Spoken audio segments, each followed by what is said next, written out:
So hi everyone, I'm here with Joe Macleod. He's the head of engineering, and he's written several books on endings. So he's an author, and he's written a book on ends, endings, and the end of customer experiences. So Joe, thanks very much for joining me today. I really appreciate it. Thanks for having me. Cheers, Chris. So I think we first met at a large financial consumer conference, a consumer finance conference, and I think just some of the concepts that you talked about just really blew me away in terms of just thinking about how to think about the end of life. I mean, do you want to just maybe just give a quick overview around how to think about that? Yeah, sure. So I worked in product development for decades, really, and observed sort of a massive lack of our designing and thinking and actioning how we think about endings or the consumer ending. And so I started to look into this and started this enormously long story, actually, of a sociological issue that reveals itself profoundly in the consumer experience. And that's sort of what got me started in it. And since then, I've been a massive evangelist about this big problem hiding in plain sight at the end. So you talk a bit about in your book, you talk a bit about the offboarding debt experience, but the other thing that sort of caught me was a little bit around thinking about end of relationships, right? So, and you talk about it in the sort of like the friendship kind of phase, so you might have, the relationship might get weaker because people stop communicating, they're not meeting each other's expectations, and that seemed like that was quite a good sort of connection really with products as well, in terms of like, why do things end? And then I mean, before we get into like how to then manage that, but there's quite an interesting link, or almost like analogy, between almost like personal relationships and business relationships. I mean, do you think can you sort of like, I mean, is there linkages where you can sort of take things from one field to the other and sort of use that to get insight? Absolutely. So a really strange thing I find is looking at divorces and comparing that to a consumer offboarding experience or a relationship with a company. So in the UK, there's two types of divorces you can have broadly in the world. One's a blame culture divorce, and one is no blame divorce. In fact, no blame divorce started in Russia in the Russian Revolution, in a sort of gender neutral revolution. The UK still does blame-based divorce. There was a recent case with this woman who wanted to divorce her husband, but she also didn't want to pursue any of the blame categories. I think there's like 5 very clear blame categories. So that's like adultery, aggression, stuff like that. But if you don't agree to any of those, you can't get divorced. And this woman, I think she's been trying for years. She's, I think, in her 70s. And she, again, was a few years ago, was not allowed to divorce her husband. And the judge even said, this isn't really, the rules are wrong for this. You should be allowed to divorce your husband. And then you get cultures that have a no blame divorce, and you'll have higher divorce rates. Actually, it's strangely in states in America which have divorce rates which have no blame and blame, you'll have higher murders of wives and higher domestic violence in in blame based states in the US against non-blame. And then carrying that over into products, you think of how many businesses have the culture of don't let anyone leave. And so you'll have, I can talk of a number of different companies which will have a very aggressive patter and take you into a very skilled sales operators before you're allowed to leave, for example.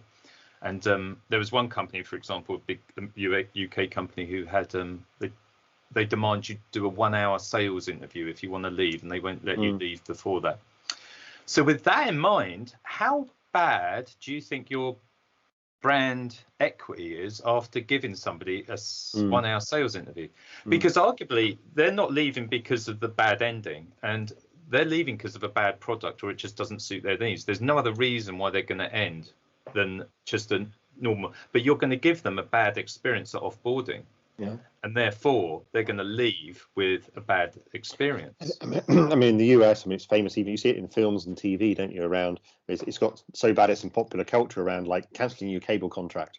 as an example, right? It's like I mean, it's in popular culture around it being difficult, Yeah, right? absolutely. And do you think of in for example, TV cable companies in the US, their customer satisfaction has been going down for 11 years. It's at 62%. I was looking at 2 weeks ago. I was writing this up. 62% their consumer satisfaction is. Arguably, Netflix is a similar consumer experience to you're sitting in front of a TV watching stuff. Netflix similar to consumers, their customers, and they've got 120 odd million and growing significantly. Customer satisfaction in the high 80s, but Netflix is proud of their come and go as you please type relationship. So you can just stop your Netflix account and then start it again. Cable companies will have punitive punishments for you to leave, and you get this all over the place. It's super funny how often I get. But if we make it easy for them to leave, why won't more of them leave? And yeah, but you've got to really think of your product. Why are they leaving? Isn't a reason to stop them leaving. That's different. But that's where it kind of came back for me, back to the almost like the relationship piece, you know. So it might be that, you know, they found, you know, something else is there's nothing new, there's something else that's going to be interesting.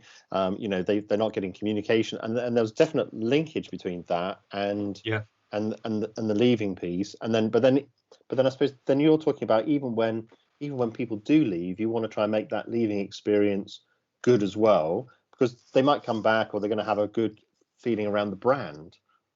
Exactly. So let's think for a minute. We've had the idea of churn being a big thing in services for decades, and actually I'd argue that it's really out of date now. That we have a more sophisticated brand equity strategy nowadays. That you will be offering a product that you're passionate about as a business, that consumers are passionate about getting involved with, but trapping them in that relationship because you've agreed about churn and stuff, it isn't the right approach. I think we need to move on from this obsession with churn, especially seeing as the landscape is far more, has a lot less loyalty in it, and that it's far more digitized, that somebody leaving and arriving isn't going to be the same amount of hard work that it used to be 20 odd years ago, when they're just signing up online and some changes are being made on the database.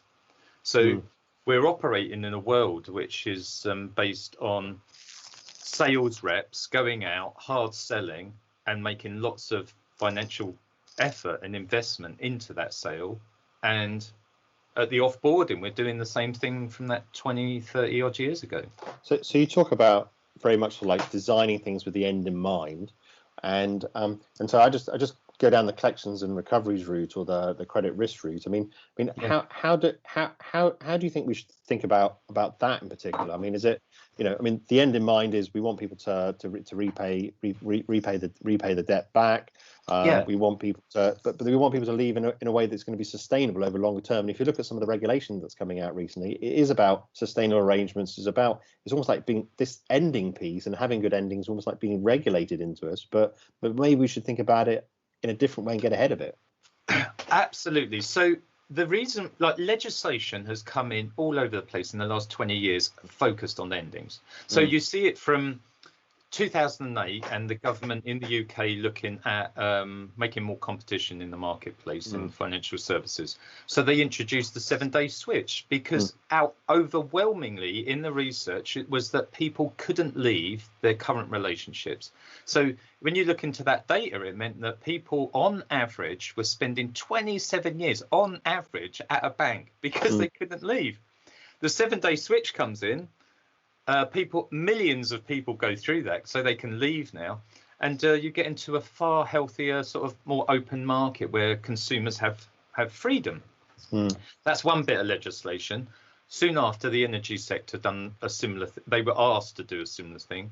We have GDPR that's come in. I'm sure many of your listeners already understand GDPR. That's there's 3 different types of endings in that. First one, which is being able to share your data with other competitors. The second is turning off consent, so you remove consent for your data to be processed. And the last one, is right to be forgotten. So you're getting legislation coming in wherever your businesses are across sectors. Oh, and then scope 3 in greenhouse gas emissions, which is talking about product end of life.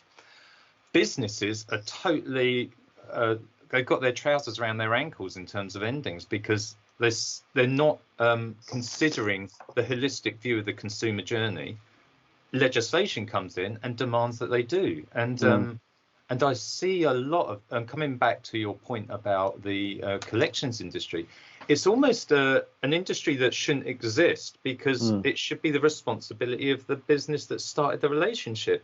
And we're going to see that time and time again as legislation comes in and makes sure this attachment is made to the rest of the consumer journey. Because at the moment, only the onboarding and usage period is attached, and the experience, the collections industry is detached from that, the rest of that experience. And do you think it's about how do you take some of the triggers and the processes and the methods, the further upstream you go, or even up to acquisition right at the very start? Is that how you sort of like got to think it through? And it's about joining things up as much as here's a process and design and end process. It's about joining up across the life cycle. Absolutely. So I recommend in the training that I don't just help people design endings. We look at the whole consumer journey and what starts influencing that journey. So a big trigger point, for example, in terms of how your ending is characterized is the transaction model. So whether you're using, broadly, there's like 5 different transaction models that we commonly use in consumer experiences, which are payment before service, payment after service, scheduled payment, instant exchange, and then the most recent one, which is an obligation for continuous observation, which is I tick terms and conditions in my Google Maps, and I don't believe, as many consumers don't understand, that was the transaction. Your data's just been shuttled off to a server forever now. So in amongst those, there's very different endings. So the ending of, for example, in restaurants, which is a payment after service, it's a really open, transparent experience, because the consumer has leverage at that point to have an open discussion and give feedback about the experience. But if you pay before the service, like trains, planes, have a bad service, you're filling in a horrible form at the end. And so you've even got to think about endings right at the point of transaction. And so when, I'm sure, coming back to the collections industry, the collections industry would be able to teach the financial services industry. I'm sure if many of you went from there to the onboarding experience, you'll be able to teach all sorts of things, and you'll be able to say this type of thing doesn't really work because it leaves people vulnerable at the end. And I think that's where we've got to go, is start thinking about all of that holistically. And they definitely do look across the customer life cycle, and there's work that gets done around looking at the customer journeys, but sort of, but I think the whole thing, and really what you're saying is the support around for the collections guys, really to try and get that feedback upstream, because the collections process can be a distillation of often problems or experiences or things that have happened further upstream, and you get to see them after they've happened, right? And you really want to try and get to these things before they've happened. And so the further upstream you can get, the better it is. And I love the way it's sort of like thinking about the endings, you can get to better experience upstream as well. And so on a more philosophical question around you talked a bit about fasting at the start there. We used to have fasting, but we've just been on lockdowns, right? So in lots of countries.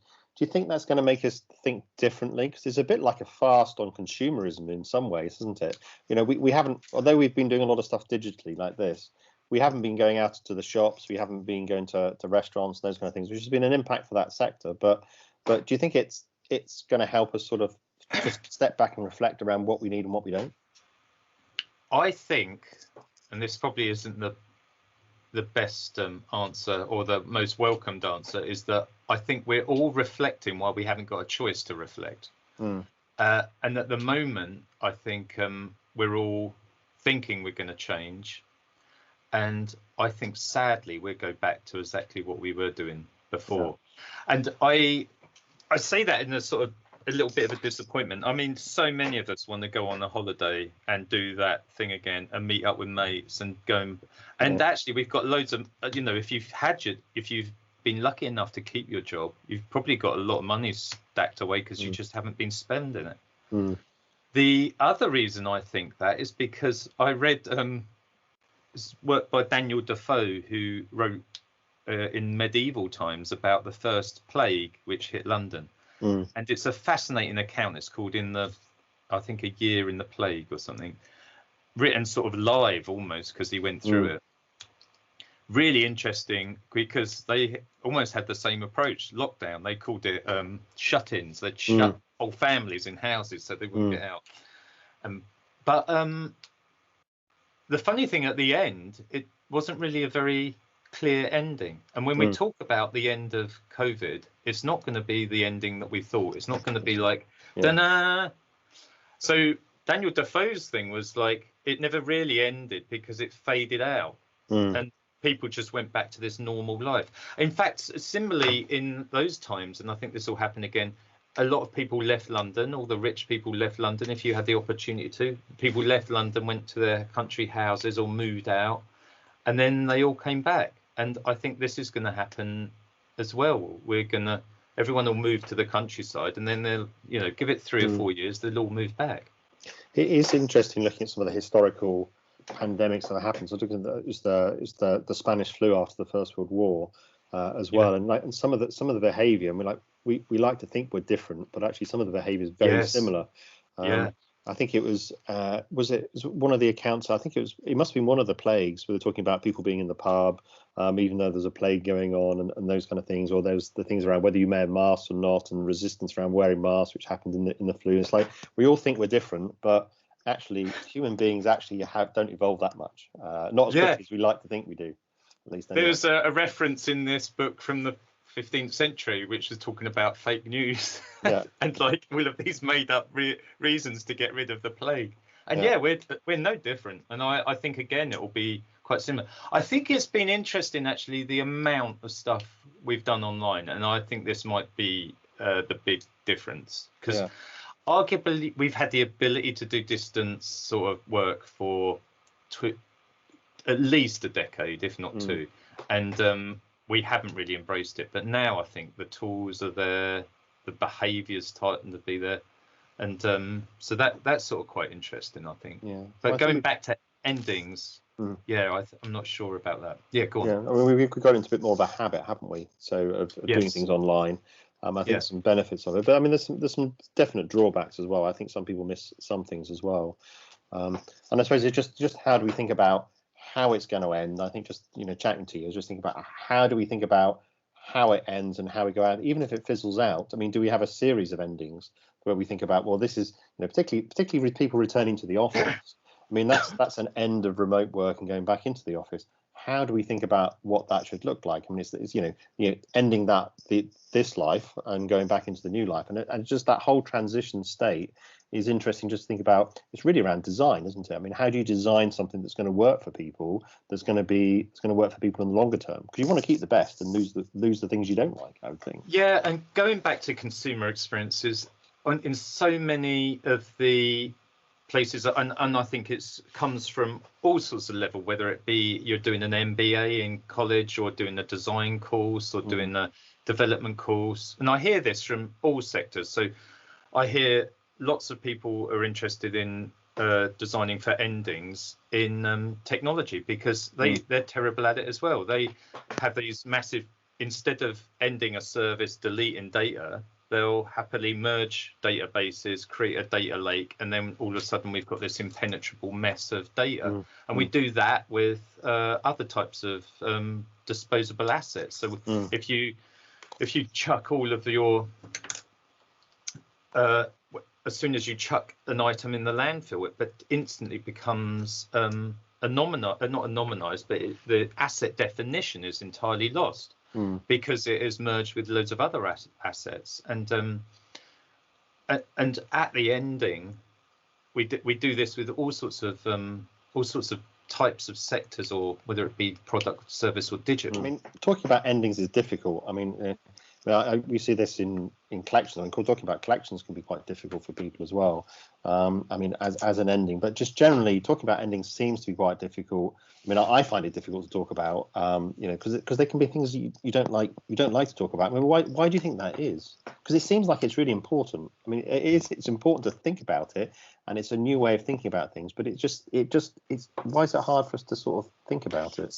So that's sort of one of the questions I had originally when I started investigating it. Why don't we think about endings? And you go back and you can see touch points in how, I mean, I'm not religious, but I am very appreciative of history and how big a role religion had in that. And if you go back further and further, it's a stronger and stronger belief system in that sense. So on one hand, you can see how the Protestants have a very different attitude towards sin. You can renounce, you can't, as soon as you get to the end of your life, that's basically the package you're going to get, and then that's heaven or hell right at the end.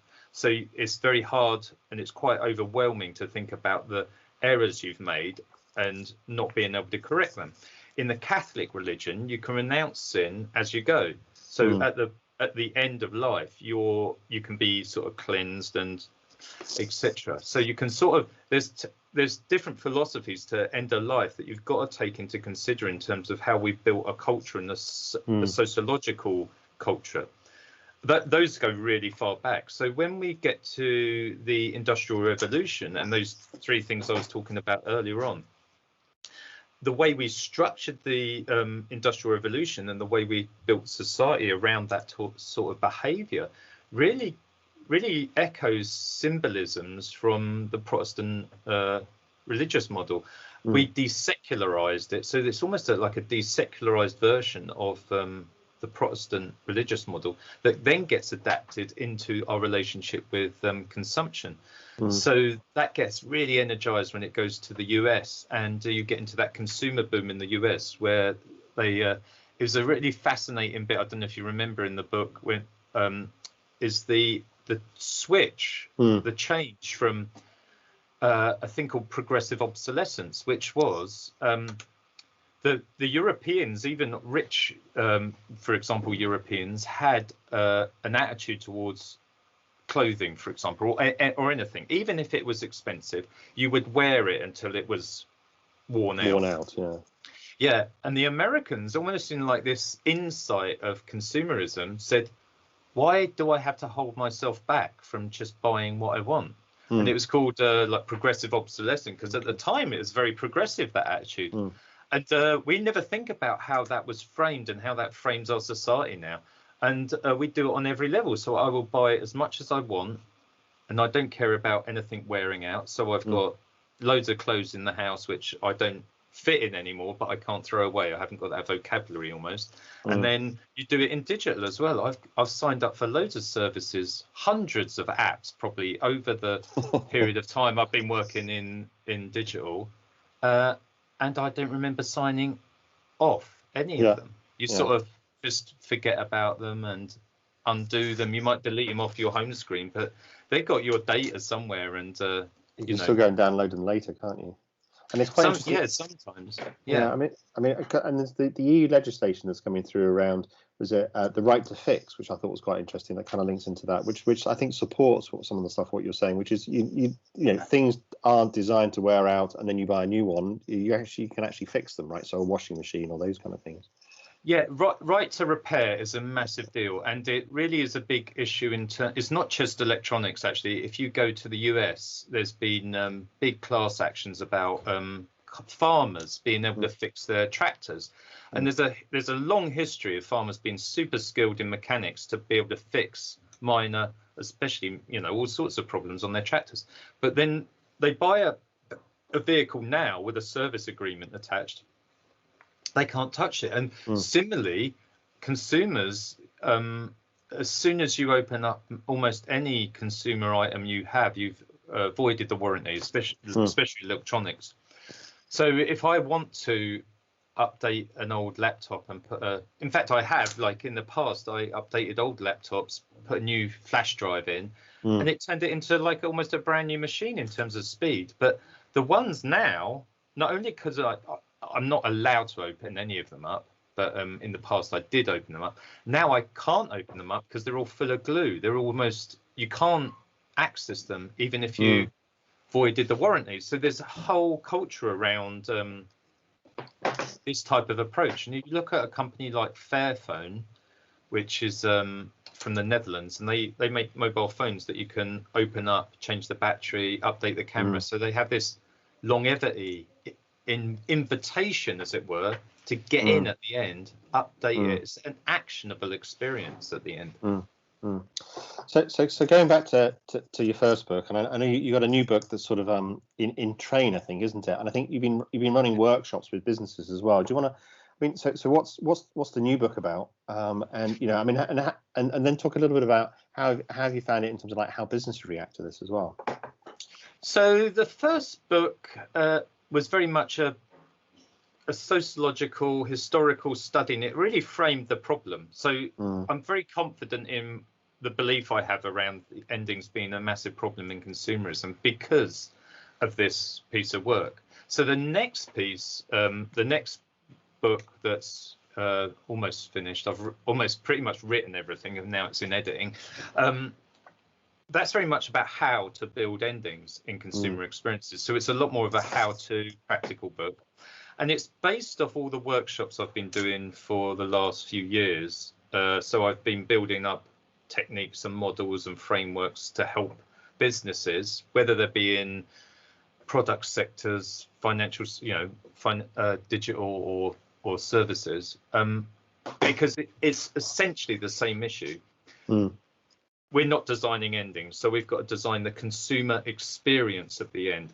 So you can go to the product industry and you'll see the circular economy, and they will talk about manufacturing techniques, materials, processes, and all sorts of things, but they hardly ever talk about the customer experience. You'll go to the financial services industry and you'll hear a lot about legislation coming in, lots of complexities, and but there's to be very little about that offboarding bit until you get to the sort of collections industry. And you'll see it in digital in terms of people just not understanding what privacy means and terms and conditions they've signed up to.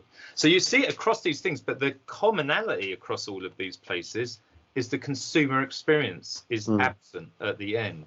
And so that's really what the training's about. I do workshops for big companies, small companies, and at the moment I'm trying to put together I put together a proposal yesterday for a massive American consultancy firm, like 150 people doing 2 3-hour workshops for 75 people, which is ever such a lot. That's a lot of work.